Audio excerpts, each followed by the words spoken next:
Hello guys, welcome back to my channel, or welcome if you're new here. My name is Lena and this is the video about Depop. I decided to do a little series of videos about running a Depop store because I got such a nice feedback from you guys about my Depop shipping and packaging video. It means a lot to me, so thank you. So this video will be in general about running a Depop store and what I do. I'm a Depop top seller now with almost 35,000 followers, and I do it for around a year and a half, so I think I have something to share with you. I have something to say, so let's start.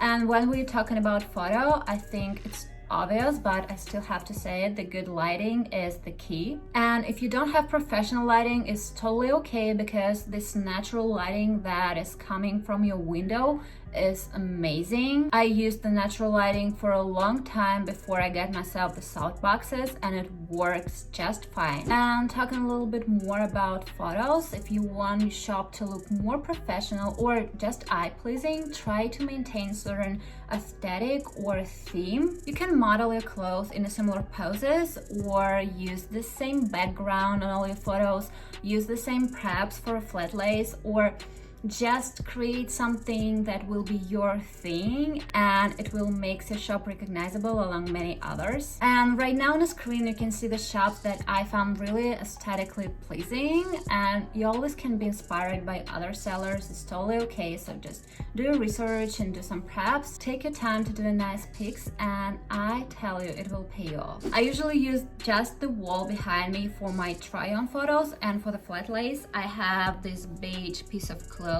And as you can see, the fabric color and the wall color kind of similar, so all my photos can match. And also one thing that I want to mention, statistically the try-on photos has much better chance to be clicked on and as a result to be sold. So if you can model your clothes, do it. And I understand that not everybody like it, and sometimes it's just easier to do a flat lace photo than do your makeup and pose and everything, but it's just how it works. And I can share my personal experience here. Around a year ago, my shop looked like this. I still did a try-ons, but all my first photos was a flat lace.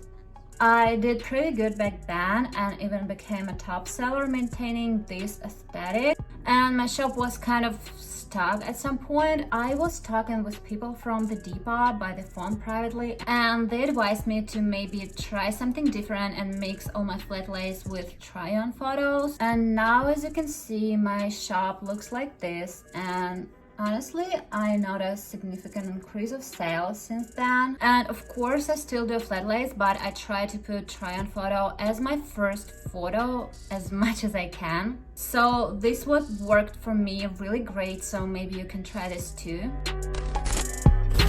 The long description is not good, but make sure the buyer has all the information that they need. Always put the measurements in the description, because sizes are dramatically different from brand to brand, and when we're talking about the vintage clothes, it's even more frustrating. And it's like 2020, a lot of people don't like to interact with someone to buy something. They just want to see all the information. Don't send you DMs, don't ask for anything, don't ask for measurements, and just push the buy button and don't talk to anyone. So keep that in mind when you're writing your description. If someone needs to ask for additional information, they just can lose their interest and move forward to another item, and that's not what we want here.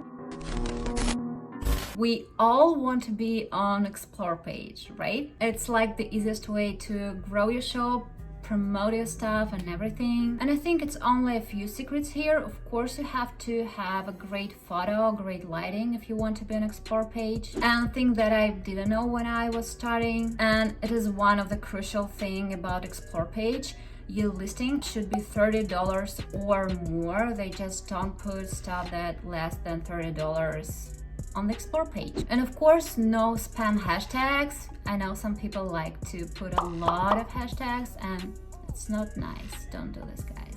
And your photo should be square size, no watermarks, no white borders or anything.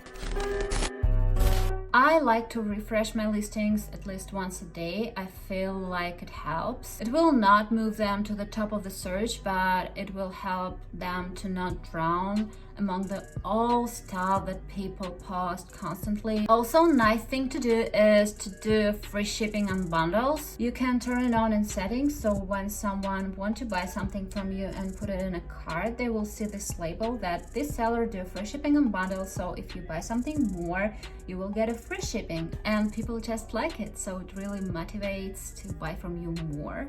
Also, what I like to do is to do an info post, so if you have some promotion going on or something like that, you can do a separate listing and tell people about it. For example, I do buy 2 get 3rd for free right now, so I have the separate listing with all the information about this promotion and how to get it. And it's also kind of obvious, but I cannot not to say about it. DEPOP not just a regular shop, it's like a social platform, and it's all about communication. So as a buyer, you don't have to communicate much, but as a seller, it's what you have to do. You can really miss a great offer or a great sale if you're not answering quick. So try to be available and answer as soon as possible. And a lot of the times people can ask you a question about the stuff that is already in the description, but it's not hard to answer once again in DMs. Like, we're all normal people and we all can miss something sometimes, so it's totally okay. Also, me personally, I had this bad experience on the other platform that I bought something from the girl and she never sent me the item and never respond. So a lot of people, when they send you a message, they just want to check on you, like, are you here? Are you available? Are you answering? To just feel more secure buying from you. If someone asks you for additional photos and video, maybe it's not hard to do. You can create a separate listing and tag them on it. And the thing that I like, I think the most about Depop is that you really have this community feeling here. So just be nice, be polite, answer all the questions if you can. And guys, let's just be kind to each other. And just a few words about shipping. For example, if you want to be a top seller, all of your items should be delivered within 10 days after the purchase. So try to ship as soon as possible. Also, a nice thing to do is just keep your buyers informed, like give them a little heads up with quick message like, thank you for your purchase, I will ship like tomorrow, or I will ship on Monday. And from my personal experience, people really appreciate when they got them items fast. And few notes from me at the end. I think Depop is a social media platform, so to grow your shop, you should be as active as possible. Try to list new items frequently. For example, if you have 10 things, try to post like 2 of them every day instead of posting all 10 in one day. Also, just be active, like and follow other sellers. It will help your shop to be seen by a lot of other people. So it's pretty much everything that I wanted to share with you today. So I hope this video was helpful. If you like it, please give it a thumbs up, and you can also subscribe to me here on YouTube and also check out my Depop store. If I missed something, if you have some questions left, please put them down in the comments. I'm happy to help you out and I will try to answer all of them. Thank you so much for being with me today, and I will see you in the next one. I said, beat me up, I'm on fire, I'm on my grind, cause that's all we know, beat me up, I'm getting higher, I'm on mine, got me singing, oh we know, beat me up, I'm on fire, I'm on my grind, got me singing, oh